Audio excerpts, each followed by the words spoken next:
नमस्कार विद्यार्थी मित्रांनो आणि पालकांनो. काल 13 डिसेंबर 2025 रोजी आपली नवोदयची परीक्षा, पूर्व परीक्षा, जी प्रवेश परीक्षा असते 6वी साठी, ती पार पडली. आणि मग आता याच्यामध्ये परीक्षा तर काल झाली, परंतु वेगवेगळ्या प्रकारे त्या ठिकाणी उत्तर सूची येत होत्या. त्याच्यामध्ये विद्यार्थ्यांनी त्यांचे स्कोर चेक केले, पाहिलं.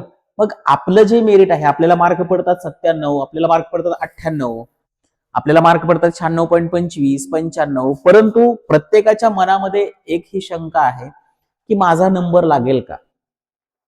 मग किती विद्यार्थी घेतले जातील? मग एवढ्यामध्ये मी बसू शकतो का? किती जागा असतील? मुलांसाठी किती जागा आहेत? मुलींसाठी किती जागा आहेत? जनरल कॅटेगरीला किती आहेत? त्याचबरोबर ओबीसी साठी किती असतील? एससी कॅटेगरीसाठी किती जागा असतील? त्याचबरोबर एसटी कॅटेगरीसाठी किती जागा असतील? शहरीसाठी किती असतील? ग्रामीणसाठी? असे वेगवेगळ्या प्रकारचे प्रश्न तुमच्या मनामध्ये येत असतील. तर बघा मित्रांनो, आज आपण या व्हिडिओमध्ये हे पाहणार आहे की एकूण ज्या जागा किती आहेत, त्याच्यामध्ये मुलांना किती जागा येतील, मुलींना किती जागा येतील आणि त्या कॅटेगरी वाईज वेगवेगळ्या किती असतील, याची पण माहिती आपल्याला याच्यामध्ये पाहिजे. बघा, पहिली गोष्ट म्हणजे आज तुम्ही जे पाहताय, तुम्हाला जे मार्क्स पडलेले असतील, जे 95 मार्क्स असतील, 96 असतील, काय 92 असतील, परंतु आपण त्या मेरिटमध्ये बसतो की नाही हे आता पण ठरवू शकत नाही. कधी मेरिट जे असतं हे मेरिट दरवर्षी बदलत असतं. जर पेपरची काठिण्य पातळी जास्त असेल तर मेरिट थोडंसं कमी येतं. पेपर जर अतिशय सोपा असेल तर त्याचं मेरिट सुद्धा वाढत असतं, कटअप सुद्धा वाढत असतो. परंतु आपण आता ठरवू शकत नाही की बसतो किंवा बसू शकत नाही. ज्यांना मार्क्स 95 असतील, 96 असतील, त्यांनी नाराजी व्हायचं नाही मी बसत नाही म्हणून. आणि ज्या विद्यार्थी असतात 93-75 पर्यंत असतील, त्यांनी नाराज होऊ नका की आम्ही बसत नाही म्हणून. कदाचित मेरिट खाली येऊ शकतं. त्याचबरोबर वेटिंग लिस्ट आहे, त्याच्यामध्ये नंबर लागू शकतो. फक्त चिंता करू नका, रिलॅक्स राहा. त्या संदर्भामध्ये पण मी सांगतो तुम्हाला, जो आपला रिझल्ट लागणार आहे, जो रिझल्ट असेल याचा, तो मार्च मध्ये लागेल. मार्च मध्ये याचा रिझल्ट लागेल आणि अँसर की येण्यासाठी जवळपास 1 महिना लागू शकतो. कारण गेल्या वर्षीची पण अँसर की येण्यासाठी तेवढा कालावधी गेला होता. त्याच्यामुळे यावर्षी पण कदाचित तसं होऊ शकतं, कारण यावर्षीचा रिझल्ट हा मार्च मध्ये लागेल. फर्स्ट किंवा लास्ट वीक पर्यंत तो रिझल्ट लागेल. आता आपण बघूया याच्यामध्ये नेमकं मेरिट कसं असतं, जागा किती असतात, त्या संदर्भामध्ये माहिती बघू. बघा, प्रत्येक जिल्ह्याच्या ठिकाणी एक नवोदय विद्यालय आहे आणि प्रत्येक विद्यालयासाठी 80 जागांचा कोटा आहे. म्हणजे 80 विद्यार्थी प्रत्येक नवोदयसाठी घेतले जातात. बघा, या ठिकाणी मी तुम्हाला समजून देतो की हे नेमकं कशा पद्धतीनं घेतले जातात. तर प्रत्येक विद्यालयासाठी बघा, एकूण ज्या जागा आहेत, एकूण जागा आहेत त्या 80 आहेत. आता या 80 जागेमध्ये जर बघितलं, ग्रामीण भाग जो आहे, या ग्रामीण भागातून 75% विद्यार्थी म्हणजे 60 विद्यार्थ्यांची निवड केली जाते. ग्रामीण भागातून किती विद्यार्थ्यांची? 60 विद्यार्थ्यांची. आणि शहरी भागातून, शहरी भागासाठी जो याचा कोटा दिलेला आहे तो आहे 25%. म्हणजे 20 विद्यार्थी हे शहरातून निवडले जातात. बघा, इथे क्लिअर झालं. एकूण नवोदयसाठीच्या ज्या जागा आहेत त्या आहेत 80 जागा. त्यातून 60 विद्यार्थी हे ग्रामीण भागातले घेतले जातात आणि 20 विद्यार्थी हे शहरी भागातले घेतले जातात. 20 विद्यार्थी शहरी भागातले. आता या 60 मध्ये मग वेगवेगळ्या कॅटेगरीची मुलं पण आहेत, प्रत्येकाला त्या ठिकाणी रिझर्वेशन आहे. तर बघा, आता या ठिकाणी इथे जर बघितलं आपण तर जनरल कॅटेगरी किंवा ओपन, जनरल कॅटेगरी किंवा ओपन याच्यासाठी टोटल, या कॅटेगरीसाठी ज्या जागा आहेत त्या आहेत टोटल 29 जागा. किती आहेत? 29 जागा. मग त्याच्यामध्ये मुलं आणि मुली, त्याच्यामध्ये मुले आणि मुली यांची संख्या आहे पुन्हा. तर ओपन कॅटेगरीसाठी आता आपण सोलापूर जिल्ह्याच्या बाबतीमध्ये जर पाहिलं, सगळ्याच विद्यालयाला हाच नियम आहे, परंतु कट ऑफ साठी आपण आता सोलापूर जिल्ह्यातून बोलतोय म्हणून मी त्या ठिकाणी तुम्हाला दिलेला आहे. तर जनरल मध्ये बघा, एकूण 29 विद्यार्थी निवडले जातात, त्यातले 19 मुलं घेतली जातात आणि 10 मुली घेतल्या जातात. 19 मुलं आणि 10 मुली घेतल्या जातात म्हणजे याच्यासाठी 66% रिझर्वेशन हे मुलांसाठी आहे आणि 34% या मुली घेतल्या जातात. हे लक्षात ठेवा. 34% मुली आणि 66% मुलांचा रेशो हे लक्षात ठेवा. म्हणजे जनरल कॅटेगरी मधून 29 विद्यार्थी निवडले जातात या 80 पैकी. त्यातल्या मुलं जे असतील ते 19 असतील आणि मुली ज्या असतील त्या 10 असतील. त्याच्यानंतर ओबीसी साठी एकूण जागा आहेत बघा. ओबीसी एकूण ज्या जागा आहेत त्या 17 जागा आहेत. एकूण जागा 17 आहेत आणि त्याच्यामध्ये जर बघितलं तर मुलांची जी संख्या असेल, मुले 11 आणि मुली 6 घेतल्या जातात. 6 मुलींसाठी जागा आहेत. 11 जागा या मुलांसाठी आहेत आणि 6 जागा या मुलींसाठी आहेत. त्याच्यामध्येच जो रेशो राहतो तो 66% आणि इथे 34%. म्हणजे मुली या 34% घेतल्या जातात आणि मुलं ही 66% एकूण जागेतून पुन्हा घेतले जातात. म्हणजे ह्या गोष्टी फक्त लक्षात घ्या की ओपन कॅटेगरीसाठी एकूण 29 विद्यार्थी घेतले जाणार, त्यातली मुलं 19 घेतली जाणार आणि मुली या 10 घेतल्या जाणार. त्याच्यानंतर ओबीसी मधून 17, त्यातली मुलं 11 आणि मुली 6 घेतल्या जाणार. त्याच्यानंतर आहे बघा एसटी कॅटेगरी. एसटी यामध्ये असतील 5 जागा, त्यामध्ये मुले 3 आणि मुली 2. यामध्ये 3 मुलांची निवड असेल आणि 2 मुलींची निवड असेल. याची ही टक्केवारी तीच आहे. 66% हे मुलांसाठी आणि 34% हे मुलींसाठी असा रेशो त्याच्यामध्ये असेल. म्हणजे टक्केवारीमध्ये 66 आणि 34 म्हणजे एकूण जागेपैकी ज्या जेवढ्या एसटी कॅटेगरीला 5 आल्या तर त्याच्यातून 66% हे मुलांसाठी असतील आणि 34% हे मुलींसाठी असतील. त्याच्यानंतर आहे ते म्हणजे एससी कॅटेगरीसाठी एकूण 9 जागा आहेत. एसटी कॅटेगरीसाठी एससी साठी एकूण ज्या जागा आहेत त्या 9 आहेत. एकूण 9 जागा. ह्या ज्या कंसामध्ये दिलेत ह्या जागा आहेत, लक्षात ठेवा. एकूण त्या ठिकाणी असणाऱ्या ज्या जागा आहेत त्या दिलेल्या आहेत. त्याच्यामध्ये मुलांसाठी ज्या असतील त्या 6 आहेत. 6 मुलांना आहेत आणि मुलींसाठी ज्या आहेत त्या 3 आहेत. मुलींसाठी या 3 आहेत. अशा एकूण याचंही आणि टोटल जे रिझर्वेशन बघा इथे 49% रिझर्वेशन जनरल आणि याच्यासाठी आहे, म्हणजे ओपन साठी 49%. ओबीसी साठीचं जे आहे ते 27% आहे. ओबीसी साठीचं 27%. एसटी साठी 7.5 आहे. 7.5 आहे आणि इथे एससी साठी 15% आहे. इथे मुले 6 असतील आणि मुली 3 असतील. पुन्हा एकदा हे निकष कशा पद्धतीने निवड केली जाते हे लक्षात घ्या.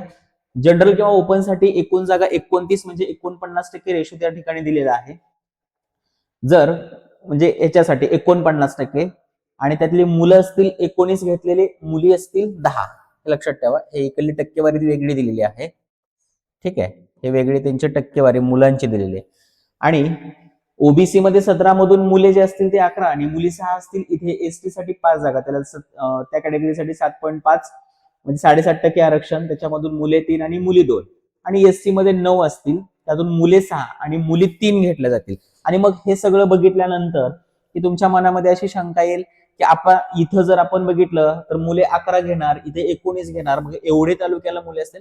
पण त्याचे पुन्हा निवड करण्याचे निकष वेगवेगळे आहेत. पहिल्यांदा मॅथमॅटिक्स, त्यानंतर इंटेलिजंट असेल, त्यानंतर मराठी असेल, असे ते निकष वेगवेगळे आहेत ते आपण नंतर पाहूया. आता या ठिकाणी सेम असंच आहे. इकडं पण शहरी भागासाठी सुद्धा असंच आहे सेम. बघा शहरी भागाला पण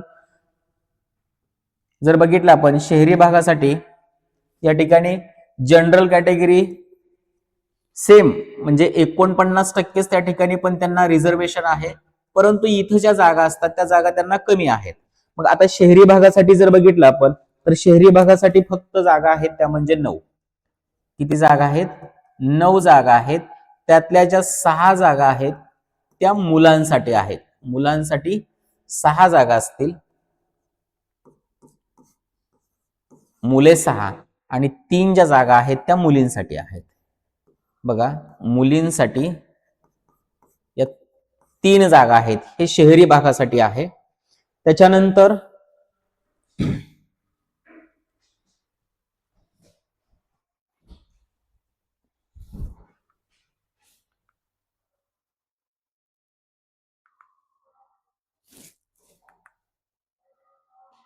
ठीक आहे. बघा, मुलींसाठी 3 जागा असतील. इथे पण रेशो सेम तोच आहे, म्हणजे पर्सेंटेज जे आहे ते 49%. मग मुलांसाठी असेल ते पण इथे पण 66% आहे आणि मुलींसाठी इथे पण 34% दिलेलं आहे. म्हणजे शहरी भागामध्ये एकूण ज्या जागा असतील शहरातून त्या 9 जागा असतील. 9 पैकी 6 मुलांना आणि 3 मुलींना असतील. नंतर शहरी भागामध्ये ओबीसी कॅटेगरी जर बघितलं आपण तर त्या ठिकाणी आरक्षण सेम तेच आहे, 27%च आहे त्या ठिकाणी दिलेलं. परंतु त्याच्यामध्ये जी निवडलेली मुलांची संख्या असेल त्या जागा आहेत तिथे 6 जागा आहेत. त्याच्यामध्ये जागा या 6 आहेत दिलेल्या. एकूण जागा आहेत त्या 6. आणि मग याच्यामध्ये मुलांसाठी मुले यांच्यासाठी 4 आहेत आणि मुलींसाठी ज्या दिलेल्या आहेत त्या 2 आहेत. मुलींसाठीच्या 2 आहेत. बघा, इथे 4 आणि इथे 2 दिलेले आहेत. त्याच्यानंतर एसटी साठी एकूण जे रिझर्वेशन आहे ते 7.5 आहे. 7.5 आहे. आणि मग हे शहरी भागातून असेल तर या ठिकाणी मुले आणि मुली. जर एसटी कॅटेगरीचा आपण विचार केला तर शहरी भागासाठी या जागा टोटल दिलेल्या आहेत त्या 2 आहेत. एक मुलासाठी असेल आणि एक मुलीसाठी असेल. हे शहरी भागासाठी आहे. आणि त्याच्यानंतर पुढचे जे दिलेले आहे त्या एससी कॅटेगरी रिझर्वेशन तेच आहे 15%च. एससी यांच्यासाठी जागा आहेत 3. एकूण जागा आहेत त्या 3 आणि मुलांसाठी 2 असतील. मुले 2 आणि मुलींसाठी 1 असेल. मुलींसाठी 1 असेल. तर बघा, अशा पद्धतीनं हा जो सिलेक्शन किंवा विद्यार्थी संख्या कोणती घेतली जाते किंवा कोणत्या कॅटेगरीचे किती विद्यार्थी असतात. काही जणांचं मत असतं की तालुक्यामधून प्रत्येक तालुक्याला दरवर्षी वेगळे विद्यार्थी घेतले जातात. परंतु असा जो पाठीमाग आतापर्यंत जर बघितलं तर या पद्धतीनं असं तो रिझर्वेशन आहे आणि या आरक्षणानुसार विद्यार्थ्यांची निवड केली जाते. मग आता हे जे आरक्षण आहे किंवा हे जे मेरिट आहे हे ज्या त्या जिल्ह्याचं हे वेगवेगळं राहतं, लक्षात ठेवा. जर बघितलं तर 1 नंबरला जर बघितलं तर जिल्हे वेगळे येतात. 2 नंबरला शक्यतो आपण त्याच्यामध्ये बसू शकतो आणि 3 नंबर काही जिल्हे जे असतात त्या जिल्ह्यांचं मेरिट पण खूप कमी येतं. ओपन कॅटेगरी असेल त्यांचंही कमी येऊ शकतं मेरिट. मग आता इथं आपण जर आता ओपन कॅटेगरी मधले विद्यार्थी बघितले तर 19 मुलं. मग आता याच्यामध्ये मेरिट किती लागू शकतं, काय होतं याच्यामध्ये? एक दुसरी गोष्ट सांगतो तुम्हाला आपल्याला, ते मी तुम्हाला सांगतोय नंतर. सेफ झोन कोणता असेल, रेड झोन कोणता असेल त्या संदर्भामध्ये मी तुम्हाला बोलतोय.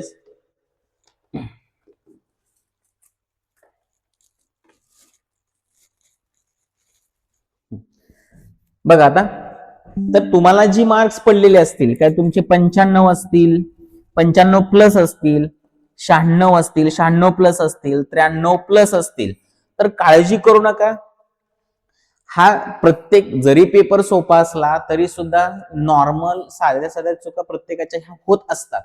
म्हणून आपण लगेच नाराज न होता, ही शेवटी आपली परीक्षा आहे, ते आपण चांगल्या पद्धतीने तयारी करून दिलीच होती. परंतु काही अनावधानाने त्या चुका होत असतात. त्यामुळे कुठल्याही प्रकारचे म्हणजे कोणत्याही विद्यार्थ्याने नाराज होऊ नका. तर अशा पद्धतीने हा नवोदयसाठीचा निवड कशी केली जाते त्या संदर्भातली आपण माहिती बघितली. आता बघा, इथे नवोदय मेरिट म्हणजे नेमकं काय असतं तर बघा, जास्त गुण आणि वरचा रँक. जास्त गुण आणि वरचा रँक म्हणजेच कमी रँक आणि जास्त संधी. कमी रँक जर जास्त मार्क पडले तर रँक हा आपला नक्कीच कमी येणार आहे. जास्त गुण पडले तर आपल्याला वरचा रँक मिळणार आहे. आणि त्याचबरोबर गुण, रँक आणि कॅटेगरी या पद्धतीनं आपलं काय असतं तर मेरिट असतं. या पद्धतीने मेरिट असतं. नवोदयचं जे मेरिट आहे ते जास्त गुण असतील तर वरचा रँक मिळणार आपल्याला. समजा 98.75 दिलेला असेल आणि तो टॉप असेल किंवा आउट ऑफ असेल 100, तर त्याचा जो रँक असेल तो 1 असेल. त्याचा रँक हा 1 असेल. म्हणजे रँक हा कमी आला, बरोबर. म्हणजे सगळ्यात कमी, जर तुमचा 10 रँक आणि हा 1 रँक, तर सगळ्यात कमी रँक हा 1 आला. म्हणजे कमी रँक असेल तर आपल्याला संधीही जास्त असते, हे लक्षात ठेवा. गुण, त्याचबरोबर रँक आणि कॅटेगरी याच्यावरून आपली निवड ठरते. याच्यावरून आपली काय होत असते, निवड ठरत असते. त्याच्यामुळे काळजी करू नका. पुढे आहे कट ऑफ म्हणजे काय असतो. बघा आता कट ऑफ कशाला म्हणतात, तर जो शेवटचा निवड झालेला जो विद्यार्थी आहे, शेवटच्या निवड झालेल्या विद्यार्थ्याचे गुण, याला कट ऑफ म्हणतात. आता बघा आपण सोलापूर जिल्ह्याचा जर विचार केला तर बघा 95 पर्यंतचे विद्यार्थी घेतले म्हणजे इथे स्टॉप झालं, इथे स्टॉप झालं. मग ते विद्यार्थी 100, त्याचबरोबर 98.75, त्याचबरोबर 97.50, 96.25 आणि 95, मग एवढ्या गुणांचे विद्यार्थी घेतले तर थांबलं कुठं, 95 ला येऊन थांबलं. म्हणजे त्या वर्षीचा जो कट ऑफ झाला तो 95 झाला, तो कट ऑफ झाला तो 95. याला म्हणतात कट ऑफ, निवड झालेल्या विद्यार्थ्याचे गुण, बरोबर. मग आता हा जो कट ऑफ आहे हा दरवर्षी बदलतो. काही वर्षी हा 97.5 ला थांबला असेल, काही वर्ष हा 95 ला येईल, काही वेळेस हा कट ऑफ 93.75 ला येईल. कट ऑफ हा दरवर्षी बदलत असतो. गेल्या वर्षी जर कट ऑफ समजा 96.25 असेल तर या वर्षी 96.25 ला राहिले हे सांगता येत नाही ना. तो 93-75 होऊ शकतो, 95 होऊ शकतो, किंवा तो 97-50 सुद्धा होऊ शकतो, सांगता येत नाही. कट ऑफ हा दरवर्षी चेंज होतो, हे लक्षात ठेवा. त्याच्यामुळे असं समजू नका की गेल्या वर्षी 98 ला कट ऑफ होता, मग ह्या वर्षी मला 96.25 मिळाले, मग माझा नंबर लागू शकत नाही, किंवा मला ह्या वर्षी 95 पडले, माझा नंबर लागू शकत नाही, असं काही नसतं. कट ऑफ हा दरवर्षी बदलत असतो, त्यामुळे चिंता करू नका. आणि जर त्यांना 93.75 असतील, ते विद्यार्थी जर समजत असतील की हा 93-75 बसू शकतो, कदाचित कट ऑफ हा वाढू शकतो, 95 ला पण जाऊ शकतो. म्हणून गेल्या वर्षीच्या कट ऑफ नुसार आपण जर तर्क लावत गेलो तर त्या गोष्टी थोड्याशा चुकीच्या होऊ शकतात. त्याच्यामुळे कट ऑफ हा पेपरवरती डिपेंड आहे, पेपरवरती डिपेंड आहे. जशी प्रश्नपत्रिका असेल त्या पद्धतीने कट ऑफ बदलत असतो, हे लक्षात ठेवा. बघा त्यानंतर ओपन कॅटेगरी 2026 अंदाजात, आपण इथे सगळ्या ज्या गोष्टी दिल्या त्या सगळ्या अंदाज आहेत. आणि आपण जे बोलतोय आता हे सगळं टोटल आहे ते मी सोलापूर जिल्ह्यासाठी बोलतोय, हे पूर्ण जे बोलतोय ते सोलापूर जिल्ह्यासाठी. बघा आता याच्यामध्ये बॉईज, मुले, आता हा सगळा अंदाजे कट ऑफ आहे, लक्षात ठेवा. अंदाजे, याच्यावरती तुम्हाला मी नंतर सेफ झोन काय आहे ते वगैरे सगळं दिलेलं आहे, पण अंदाजे लक्षात ठेवा. बॉईज 93 ते 95, म्हणजे ओपन कॅटेगरीसाठी अंदाजे सांगतोय की 93 ते 95. याच्यामध्ये वाढू सुद्धा शकतं, 96 सुद्धा होऊ शकतो, किंवा 95 पासून पुढे सुद्धा होऊ शकतो. परंतु झालंय काय, कालचा दिवस आणि आजचा पूर्ण दिवस याच्यामध्ये जर पाहत गेलं तर बऱ्याच ठिकाणी पाहिल्यानंतर अनेक विद्यार्थ्यांचे 3 ते 5 पर्यंत प्रश्न ऍव्हरेजली चुकलेत. 3 ते 5 पर्यंत ऍव्हरेजली, म्हणजे काही जणांचा सोपा प्रश्न असेल तर तो अतिशय सोप्यातला सोपा चुकलेला आहे आणि अवघडातला अवघड अशा विद्यार्थ्यांनी सोडवलेला आहे. काही विद्यार्थ्यांनी अवघड क्वेश्चन्स जे आहेत ते सोडवलेले आहेत, चुकलेत. पण काही जणांचं काय झालंय, अवघड प्रश्न त्यांना सुटले नाहीत, सोपे आहेत ते करेक्ट आलेत, परंतु ह्या विद्यार्थ्यांचं त्या ठिकाणी मॅच होत गेलं, म्हणून ऍव्हरेजली 3 ते 5 पर्यंत प्रश्न चुकलेले आहेत. म्हणजे असं झालंय की विद्यार्थ्यांचे काही 74 ते 76 पर्यंत काही विद्यार्थ्यांचे प्रश्न बरोबर आलेत. मग याच्यामुळे काय व्हायला लागलंय की हे जे मेरिट आपण जे सांगू शकतो, आता मी जे इथं दिलं 93 ते 95, म्हणजे मी ज्या ज्या ठिकाणी पाहिलं, जिथे जिथे विचारलं की त्या पद्धतीने इथं मी आता इथं बॉईजचा कमी दिलाय आणि मुलींचा जो दिलाय, गर्ल्सचा तो जास्त दिलाय. म्हणजे हे जे पाहिलं, जे चौकशी केली, विचारलं कुठपर्यंत गेलं, तर त्याच्यामध्ये मुलींचा जो रेशो जरा जास्त दिसतो, त्याच्यामुळे मी हे बोलतोय. आणि हे जे दिलं मी तुम्हाला, हे सगळं सध्या अंदाजे आहे, त्याच्यामुळे असंच मेरिट लागेल असं काही नाही, लक्षात ठेवा. हे 95-93 पर्यंत, 95 ते 93 याच्यापेक्षा हे प्लस पण होऊ शकतं, म्हणजे 96 प्लस सुद्धा हे जाऊ शकतं ओपन कॅटेगरी. गर्ल्स जे आहे ते 97, म्हणजे 95 ते 97 पर्यंत होऊ शकतं. आता जे टार्गेट आहे ते 97 प्लस, ज्याला आपण म्हणतो सेफ झोन, लक्षात ठेवा सेफ झोन. आता सेफ झोन मध्ये एक सांगतो तुम्हाला, जर तुम्हाला मार्क्स 97 असतील किंवा 97 प्लस असतील, म्हणजेच तुमचे जर 76 77 बघा, तुमचे जर 77 क्वेश्चन हे ऍक्युरेट असतील, 77 क्वेश्चन जर तुमचे ऍक्युरेट असतील, तर लक्षात ठेवा तुम्ही सेफ झोन मध्ये आहे. सेफ झोन मध्ये तुम्ही आहात. तुमची गॅरंटी 100% आहे हे सेफ झोन मध्ये. जर 76 क्वेश्चन वरती असेल तर थोडं येलो झोन मध्ये आपण येऊ शकतो. म्हणजे थोडक्यात येस नो याच्यामध्ये आपल्याला सांगता येईल, लक्षात ठेवा. परंतु मेरिट हे दरवर्षी चेंज होणार आहे, त्याच्यामुळे लगेच ह्याच्यावरती पण तुम्ही ग्राह्य धरू नका की हे होऊ शकतं, किंवा मी तुम्हाला सांगू शकत नाही लगेच की 77 क्वेश्चन आहेत, हा तुम्ही 100% किंवा तुमचे 75 क्वेश्चन आले तुमचा 100% नंबर आहेच. हा 78 क्वेश्चन आले तर मी तुम्हाला 100% सांगू शकतो की तुम्ही बसू शकता. परंतु 75 उगच काहीतरी तुम्हाला सांगायचं, 75 तुमची गॅरंटी. आता अनेक ठिकाणी जर काही लेक्चर्स किंवा व्हिडिओ बघितले तर त्यांनी त्या ठिकाणी सांगितले ओपन कॅटेगरी हे 93, ओपन कॅटेगरी हे 92, परंतु आपल्या जिल्ह्यासाठी तर हे सफिशियंट नाही. सोलापूर जिल्ह्यासाठी हे तर सफिशियंट नाही, लक्षात ठेवा ओपन कॅटेगरीला. त्यामुळे आणि जरी नसेल विद्यार्थी तरी तुम्ही नाराज पण होऊ नका. 92-93, कारण तुम्ही हे 92-93 स्कोर म्हणजे बाळांनो खूप चांगला स्कोर अचीव्ह केलेला आहे.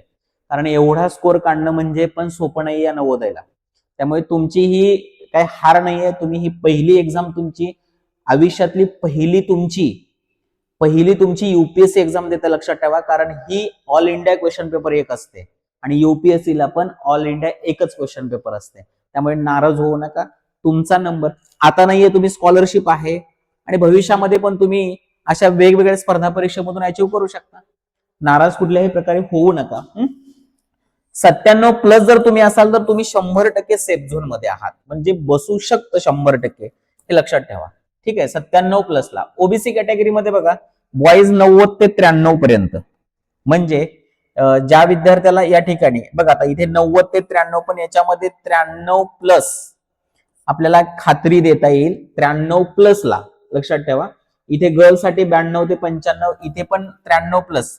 पण असं काही नाही की मुलींचं सुद्धा मेरिट वाढू शकतं, असं काही नाही की त्यांचं मेरिट कमी होऊ शकतं. जर हाय स्कोर असतील तर त्यांचंही मेरिट वाढू शकतं. म्हणून हे लक्षात ठेवा, हे 93+ ला आपल्याला सांगता येईल 93+ मध्ये ते होऊ शकतं. या पद्धतीनं टार्गेट ठेवणं साहजिक आहे. 95+ हे असायला पाहिजे, म्हणजे आपण सेफ झोन मध्ये जातो. बरोबर. 95+ असेल या कॅटेगरीला तर आपण सेफ झोन मध्ये जाणार आहे. म्हणजे 95+ ला आपल्याला 100% सांगता येईल की आपल्याला तेवढे चान्सेस आहेत, म्हणजे आपण अपेक्षा करू शकतो. बॉईज मध्ये 90 ते 93 मध्ये सांगू शकत नाही, एखाद्या वेळेस मेरिट खाली आलं तर होऊ शकतं. पण सेफ झोन जो आहे तो 95+ चा ठेवलेला हा अतिशय उत्तमच. परंतु असंही काही विद्यार्थ्यांनी ठरवायचं, म्हणजे मनात आणू नका की आम्हाला सर 93.75 आहेत, तुम्ही 95 सांगताय. असं मी पहिल्यांदाच तुम्हाला सांगितलं की आपण हा फक्त अंदाज बोलतोय. काय आहे मित्रांनो, हा फक्त अंदाज बोलतोय. असं असू शकतं म्हणजे 90 ते 93 पर्यंत आपण आहेत, पण तुम्ही तरी नाराज होऊ नका. कदाचित तुम्ही 90 पर्यंत पण असू शकता. मेरिट अजून आपण कसं आहे हे माहित नाही आपल्याला. उगीच आपण तर्क त्या ठिकाणी, हा तुम्हाला 93 100% तुम्ही बसतायच, 90 आहेत तुम्ही 100% बसतायच. बघा पहिल्यांदा जर तुम्हाला सांगितलं 90 मार्क आहेत, 100% तू बसतोयस, पण नाही बसला तर पुन्हा जास्त नाराज होतो. पण आधी जर आपल्याला माहित असलं की 90 ला खात्री देता येत नाही, आपल्या मनाची मानसिकता तयारी करून ठेवतो आपण की ठीक आहे 90 ला गॅरंटी नाही, आणि जर नंबर बसला तर तो आनंद. परंतु आधी जर आपल्याला माहित आहे बसणार आणि नाहीच बसला तर जास्त आपण नाराज होतो. त्याच्यामुळे खात्री आपल्याला लक्षात ठेवा की आपण 95+ ला सेफ झोन आहे, बसूच शकतो, हे लक्षात ठेवा. परंतु 93 आहे, 93.75 आहे, इथेपर्यंत सफिशियंट आहे, किंवा हे विद्यार्थी होऊ शकतात मे बी, लक्षात ठेवा. ऍव्हरेजली 90 ते 93 पर्यंत पण लक्षात ठेवा, म्हणजे 90 ते 93 असे असायला पाहिजेत, हे बसू शकतात. सांगता येत नाही ते. त्याच्यानंतर गर्ल्स मध्ये पण 92 ते 95 पर्यंत सांगता येईल. इथे पण हे म्हणजे 93 असतील आणि 95, 93.75 नंतर डायरेक्ट पुन्हा 95च आहे, इथेपर्यंत पण असू शकतं. पण सेफ झोन मी का बोलतो की याच्या पुढे गेल्यानंतर तुम्हाला 100% खात्री आहे, 100% खात्री 95+ ओबीसी आहेच. म्हणजे हे बसणार नाहीत असं नाहीये, मेरिट येऊ शकतं ना तिथं, मेरिट येऊ शकतं तिथं. चला बघा एससी कॅटेगरीमध्ये बघा, आता इथे हँडिकॅपचा एक विषय राहिला. गेल्या वर्षीचं 85चं मेरिट आहे आपल्या जिल्ह्याला. आता या वर्षी काय होतं ते आपण सांगू शकत नाही, बरोबर. आता बॉईज साठी जर बघितलं तर इथे एससी कॅटेगरीसाठी बघा, इथे 85 ते 88 पर्यंत आहे. परंतु हे ऐका, 85 ते 88 दिलं, पण मी तुम्हाला समजण्यासाठी आधी इथं असं दिलं, पण हे लक्षात ठेवा, हे कदाचित 88 ते 92 पर्यंत सुद्धा असू शकतं. यामध्ये पण ते असू शकतं. गर्ल्स मध्ये जर बघितलं तरी पण ते मेरिट याच पद्धतीनं लक्षात ठेवा, म्हणजे 88 ते 90, इथे दिलेलं तुम्हाला 87 ते 90 पर्यंत दिलेलं आहे. परंतु जर आपण याच्यामध्ये बघितलं तर सेफ झोन आपण 93 प्लस पकडायला काही अडचण नाही. 93 प्लस पकडायला, 93 प्लस असेल तर 100% आपल्याला खात्री देता येते. परंतु हे लक्षात ठेवा बॉईज, 85 ते 88 आपल्या जिल्ह्यामध्ये थोडासा स्कोर अजून पाहिजे, 90 प्लस तरी असायला पाहिजे असं मला वाटतं. 87 ते 90 ठीक आहे. टार्गेट आपण इथं दिलेलं आहे 90 प्लस, परंतु आपण आधी जर 93 प्लस पकडलं तर आपण सेफ झोन मध्ये येतो. म्हणजे खात्री 100% त्या ठिकाणी आहे आपल्याला, असं सांगता येईल. म्हणजे ही मी तुम्हाला आधीच सांगितलं की मेरिट हे दरवर्षी बदलते. त्याच्यामुळे मी जर तुम्हाला आता सांगितलं की बाबा तुम्हाला इथं 93 प्लस जे आहे ते तुम्हाला सेफ झोन आहे, त्याच्या अलीकडेला कदाचित हा 88 ला सुद्धा बसू शकतो ना.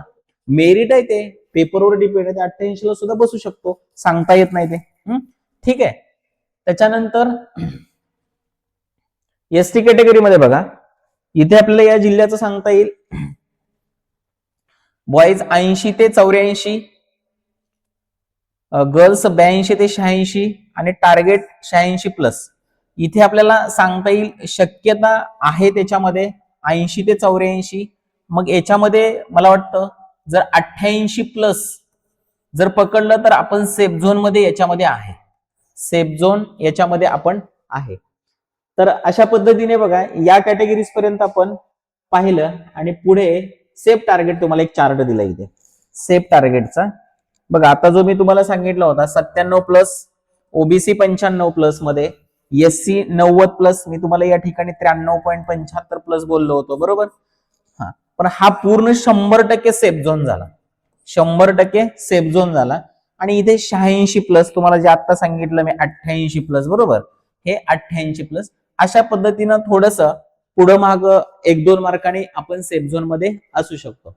आणि याच्यामध्ये एकच लक्षात ठेवायचं आहे की आपल्याला जर सेफ झोन मध्ये जायचं असेल, नवोदयला सेफ झोन मध्ये जर जायचं असेल तर ओपन कॅटेगरीने 100% लक्षात ठेवायचं, ओपन कॅटेगरीने 97.50 हे टार्गेट ठेवायचं. सेफ झोन म्हणतोय मी, म्हणजे सेफ झोन म्हणजे तुम्ही फिक्स बसला 96, 25, 95 हे सेफ झोन म्हणता येत नाही. मेरिट वाढू शकतं, पुन्हा कमी येऊ शकतं, त्याला टार्गेट म्हणतो आपण. हे सेफ झोन मध्ये म्हणजे खात्री 100% आहे आपल्याला, हे लक्षात ठेवा.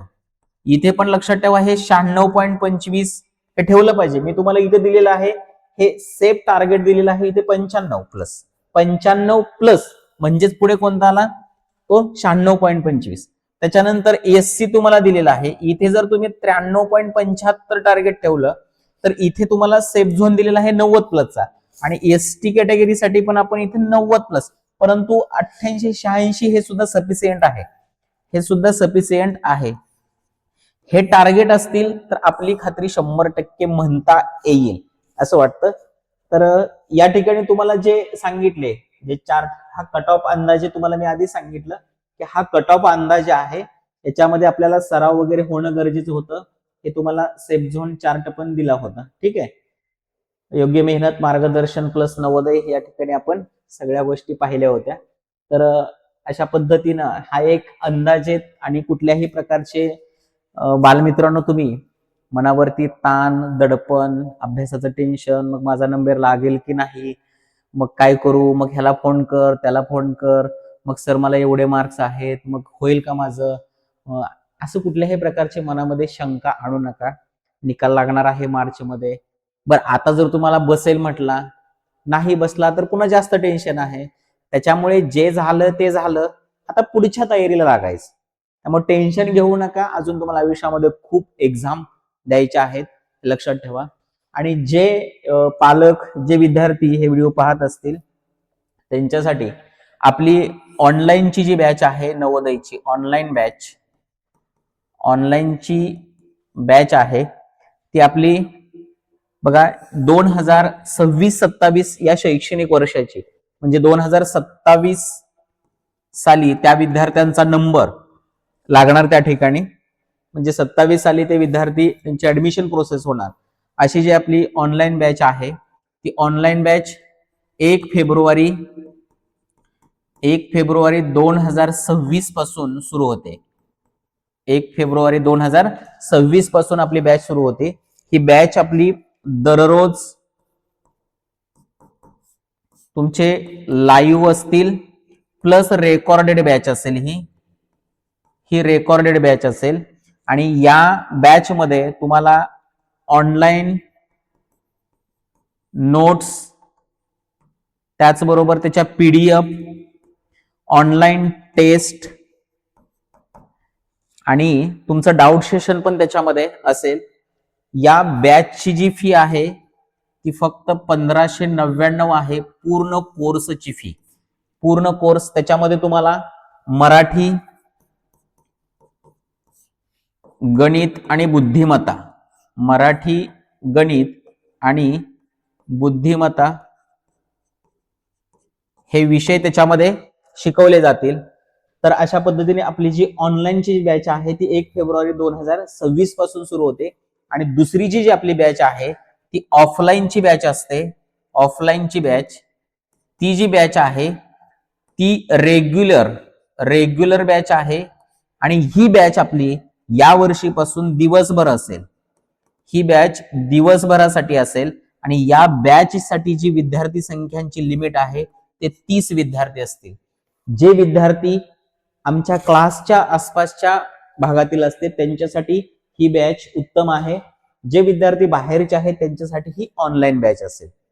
तर पुन्हा एकदा सर्व ज्या विद्यार्थ्यांनी एक्झाम दिली, कुठल्याही प्रकारचा ताण, दडपण मनावरती येऊ देऊ नका. रिलॅक्स राहा, पुढच्या तयारीला लागा. थांबूया पण या ठिकाणी. Okay, thank you.